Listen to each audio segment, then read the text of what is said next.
So the next step is creating models. Yeah, so I'll make this one a bit bigger for you guys to see. Yeah, so the next step is creating our model. So I'll just come over here, and I like to put my project a file structure in a very nice way. So let's say I want to create the student model now. So there are two ways you can do this. So first is inside the models folder, you can, or maybe you can call it DTOs and stuff like that. But for me, I'll say inside models, maybe I need to have entities within it, and then I'll have this class called student. And then so in there you can put it as a record. That's option one, or also you can put it as a class. So I'll show you both options. So I'll just say a class. So this one will create my student class, whereby in here I just need to maybe define it, or maybe say it's entity. Just give it some annotation to say this is an entity, so you can use that. And then from Jackson, and then I can say here I want a ID, and then out of that I want to generate I need a generated value, and this is gonna be my strategy for the generating. That's gonna be generate identity. So I'll just say here generation type dot identity. That will give me a unique field, and then I'll call it private long then ID. So this is because it's JPA. Then I'll say maybe I'll define the next one and say maybe I want this one to be not blank. This is the student. So I'll just say the student full name probably doesn't need to be blank, and then I'll just put some email also and say I want a private string email address for the student. Then I'll just say, is this my student active, or are they inactive, or activation and deactivation here. So this is option one. And then option two, we can create this as record. So let's say if you wanna, we can say student record. So depending on how you usually love to write, whether you're handwriting within the Spring Boot, you can just create also this one as record, and then you'll just say here you want to have the private integer. Yeah, so maybe this one will use it as our DTO. So you can just say private long ID. So we can just use this instead of now creating other DTOs. But from this, so you can say private ID, and then you can say so you can just say long ID, and then you just create string full name, and then string email, and then you say boolean active. Yeah, so this one will pretty help us. So sorry for this. This one will pretty help us to now read data from our model. So we can just use this in case instead of creating some other more DTOs. So you can usually use this student record to just access this data. So you can even put this one inside another model, and maybe say within model you wanna have another folder probably called, let me just do this, is like I'm creating another folder. So inside models I'll just say I wanna DTOs or stuff like that, or yeah, DTOs, because you have entities. Then I can just say here test, so that I'll have this one, and then I'll remove it later. So I can put this on here, then I'll refactor, and then I can now delete this test of mine, safely delete this, then in there. So we have the DTOs and entities within the models table. Then after that, now we'll need to create our repository. That is within this we can have another data layer, and say we want to have a repository. So we'll just create a Java class, and maybe put it within repositories,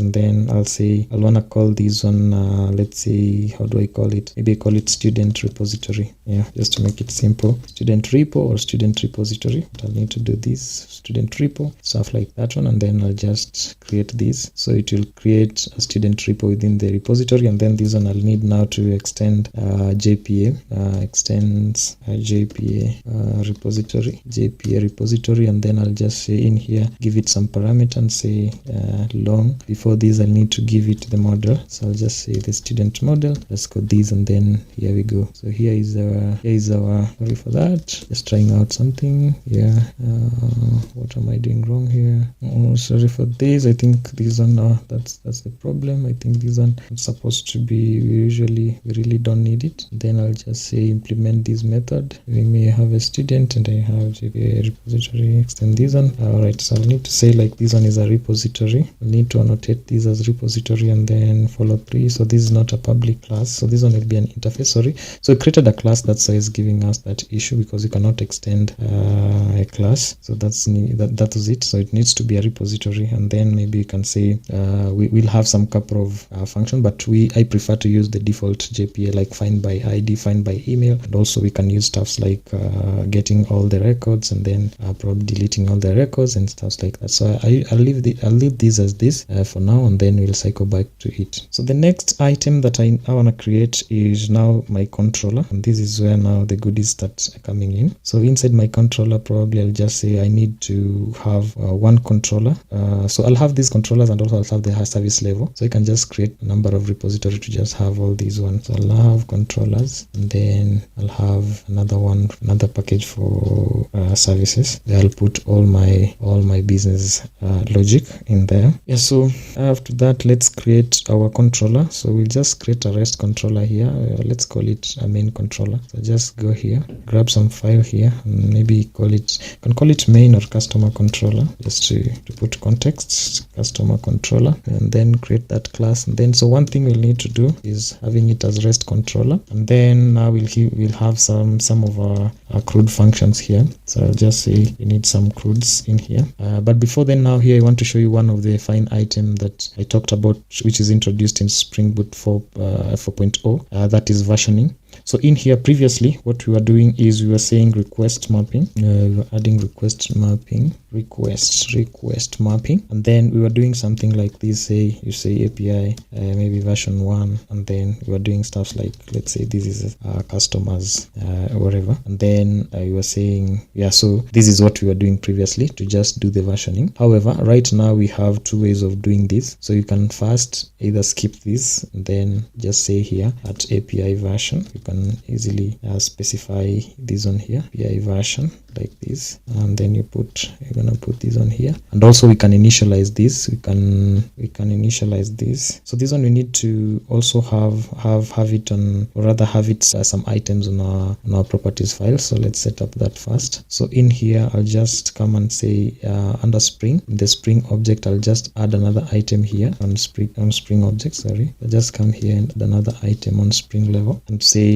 this is the Spring MVC. I wanna manage something called API version, and then this is gonna give me, I'll just say enable it, just put the enable it to true, and then I'll say my default version is version 1, so you can just say v1, and then you can do a number of setups within the same, so you can continue probably doing some more setups within the same. Yeah, so in here having this, I think now we are good to go in terms of saying this.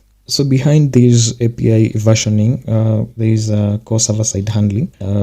That is API's version strategy. That's a key that we need, or rather a key contract that has all the understanding or the knowledge of the application preferences in the API versioning for Spring Boot 4. So it can easily resolve and pass or validate request versions. And it has it can know a range of versions that are supported within your Spring MVC. So you need to do a configuration, and I usually love to do it within a config file here. So I'll just go to new first, and then I'll just say config say MVC or web configuration or web config. Yeah, let's put it short. And then I'll just first annotate this one with configuration to say it's a configuration, and then I'll just say this one now will implement another class called a main class called Spring MVC configurer to allow me configure or override some of the function. So I'll just say public void, and then I want to configure API version, and then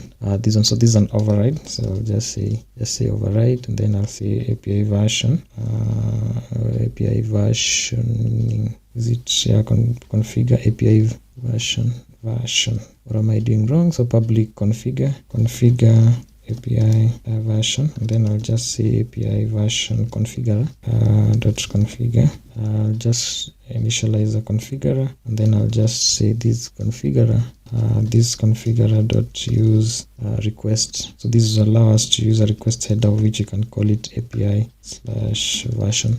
So this is the header that could be being checked wherever we are sending a request to this API. So the same, you can achieve the same via just doing it over the Spring Boot config in a way that you can just come here on properties.yaml and then say API version, and then you say this one .use header. So just add another item here and say .use header, and then you specify now your header and say API version. So this is a similar way of doing it easily in Spring Boot. So even instead of doing these web MVC and stuffs like that to try and probably override some of like this configurer, just try to configure.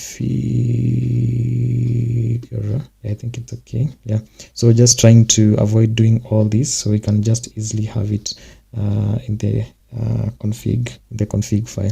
Yeah, so I can clean up my config for this. Just do like this and say this type or rename it to configure, and then that's okay. Yeah, so and then I come back to my controller.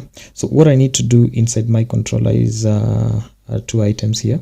So I'll need first to specify how I'm picking that version. So I can have something like this one here and say this is version 1, and still these should be able to work. So I'll just want to like do some CRUD, like let's get the list of some customers here, and then we can now play around with our route to show you the versioning that we can do over there.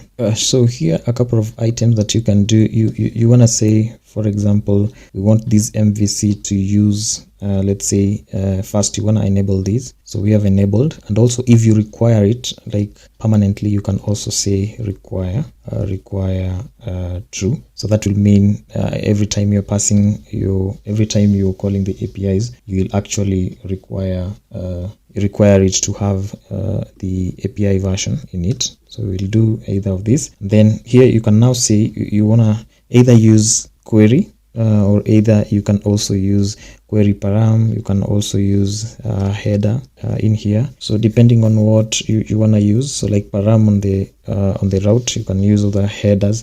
You can use even media type to define how you want to capture the version within your API.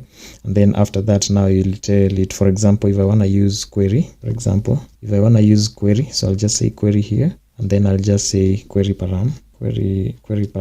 This is the most used one. And then you can just say how you want to call it. Maybe you want to call it API version, or maybe just say version and stuff like that. So you can just set this. So optionally you can set a default of that version if none is provided in the request. You can say I wanna by default, because I don't wanna all the calls to be failed. So I can say by default just say, or rather use version 1 by default.